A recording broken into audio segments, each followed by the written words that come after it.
Starting from later this year, you will no longer be able to get into your Spotify account with just your username and password. Welcome to GadInsider, your go-to place for the latest tech news. Spotify has communicated with its subscribers that starting later this year, the app will no longer entertain any username sign-in.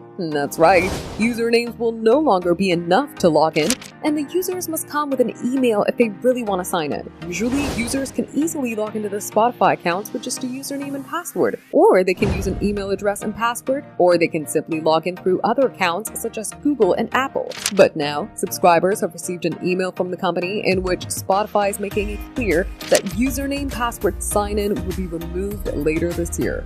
Now, Spotify will rely solely on email address sign-in as well as social account logins. The email stated, "We're making a change to how you log into Spotify. Starting September 1st, 2026, you'll no longer be able to log in with your username. Instead, you can log in with your email. Prefer to use a different email? You can change it in your account settings." As far as we can tell, Spotify's only communicated this change via email till now, and hasn't communicated this on any of its blogs or forums. But we sure do know that now username logins will be put to rest on September 1st, 2026. That's just a little over 2 months from now. For more updates, subscribe to GadInsider, like and share the video, and don't forget to press the bell icon for notifications.